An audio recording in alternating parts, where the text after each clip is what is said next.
Hey guys, welcome to Scholarly Post. Since last video was on VLOOKUP, I'm following it up with index match, which is definitely the next step in your Excel education.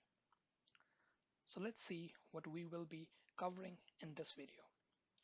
As you can see, we will begin with answering questions such as what is index match and is it similar to VLOOKUP? Then I'll briefly go over the syntax of the function index and explain to you how it works with an example. Similarly for match, we'll see how it works using syntax and an example. In the end, I'll show you how we can combine these two functions to solve complex VLOOKUP problems with an example and thus call this function index match.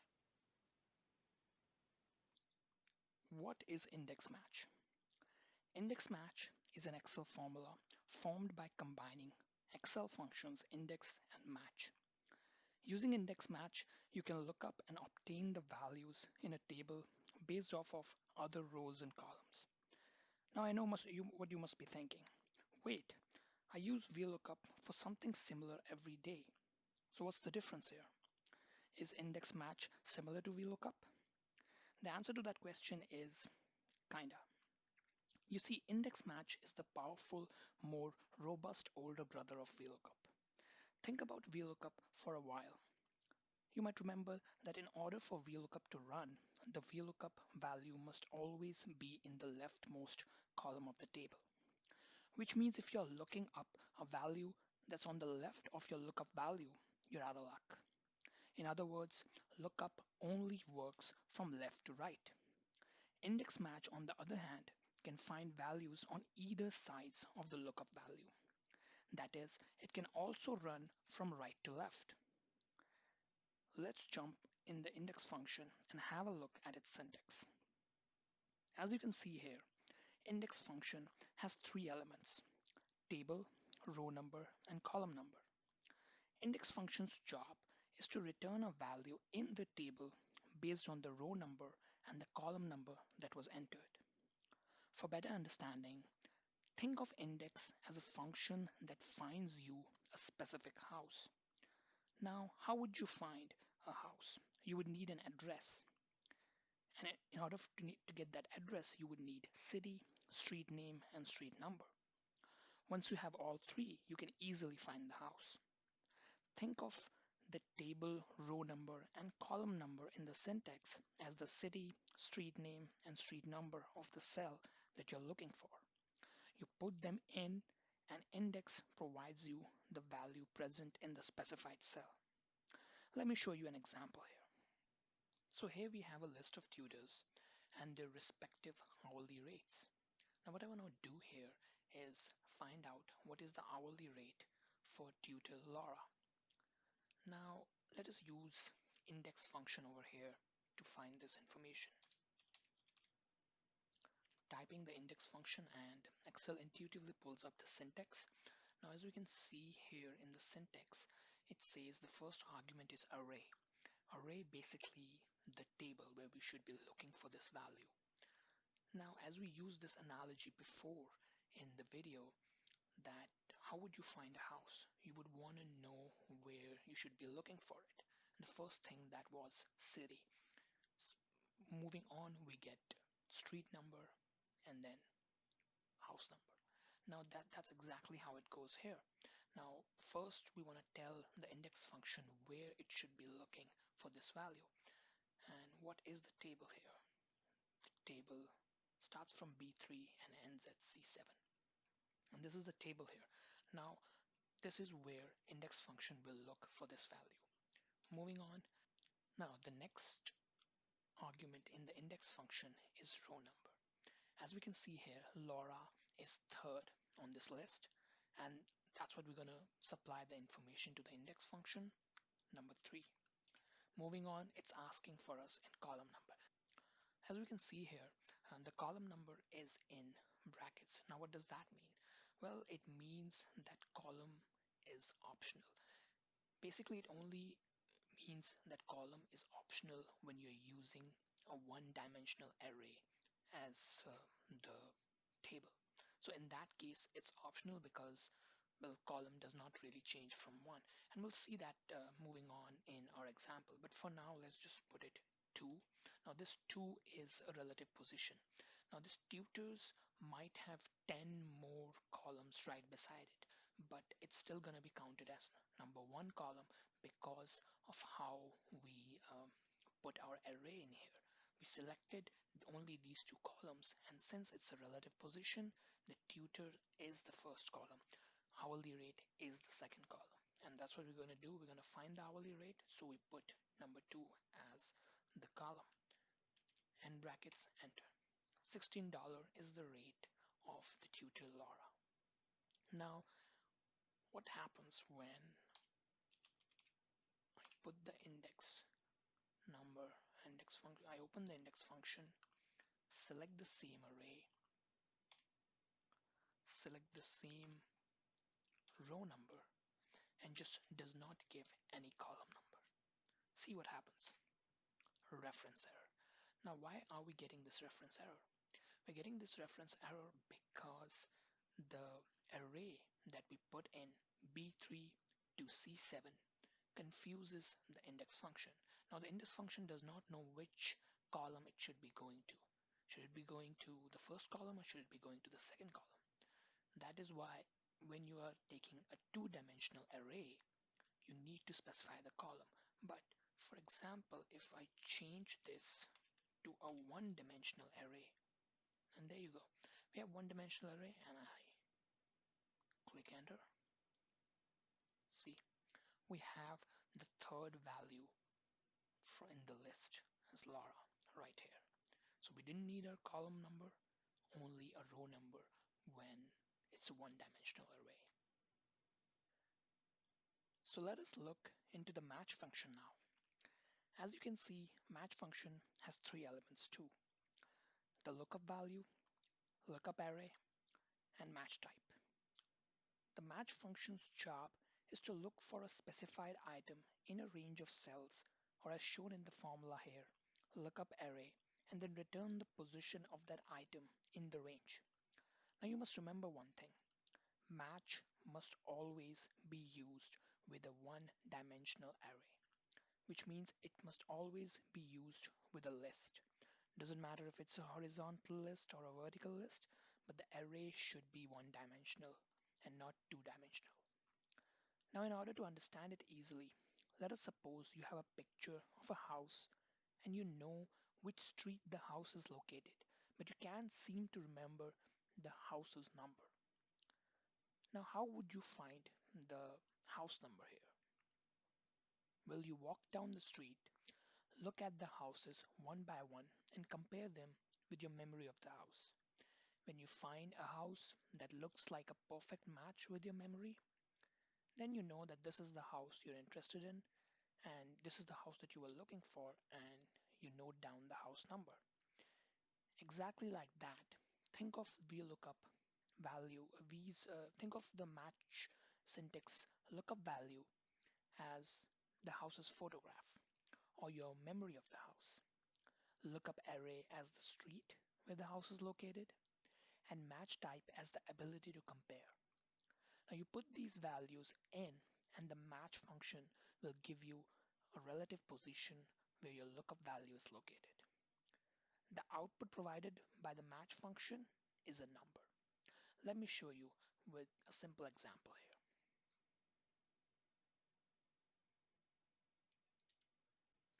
So we're using the same example as before, a list of tutors and their respective hourly rates. Only in this case, what I want to find out is the position of the tutor Laura in this list. So I'm going to use the match function.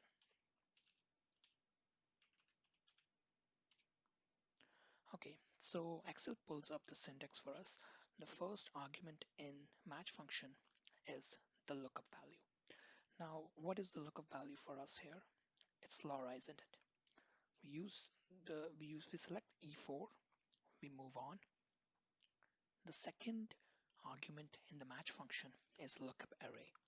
Now, going by the analogy that we used earlier in this video, E4 is the photograph or the memory of that house that you're looking for, and here lookup array will be the street in which that you're going to be looking for that house, and match type is going to be the act of comparing that house with your memory of that house. The same thing that's going to happen here. Lookup array is the list where match function should be looking for um, the tutor Laura. So we're going to select the list here. Moving on. So next up is the match type. Now what sort of match you'd be looking for? Most of the time it's an exact match, and that's what we're going to use here. Sometimes it does happen that you want an approximate match, but that is very, very rare. So put a 0, index match, close bracket, enter. And there you go. 3 is the position of the tutor Laura in the list that you gave in as array. Now, when we move forward to the index match function, we will see that the match function actually works as sort of an input to the index function. What match function does is provide the row number and the column number to the index function so that the index function can eventually find the value that we are looking for. Now, after combining the index and match functions that we just saw, we get index match function. As you can see here, index match has 3 elements: table, row number, and column number. If we are trying to look up a value, we can use the match function to provide us a row number or a column number or both. The logic for index match is the same as the logic of index function. Mentioned earlier in this video, in order to find an address, we need city, street number, and house number. City here represents the table. Street number would be our row number that we obtain using the match function, and house number is the column number obtained again by match function. That's why sometimes this function is also called as the index match function. Let me explain how the index match function works here with a simple example. Now we're going to use the combination of index and match function to find the hourly rate for the tutor Laura. Let us get on with it.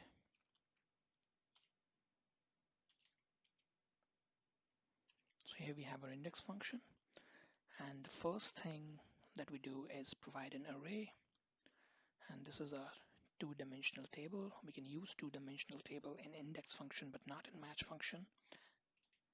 Now the next argument that we need is the row number. Now you must be thinking, why are we using the match function here when we were easily using the index function before?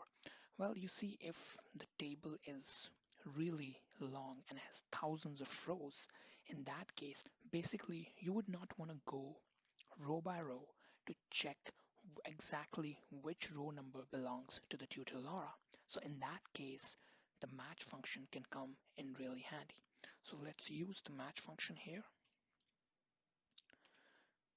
So up comes the match function syntax.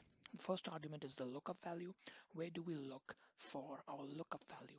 It's Laura, isn't it? So we click it, move on. Up next is the lookup array. Where should the match function be looking for Laura? In the tutors list.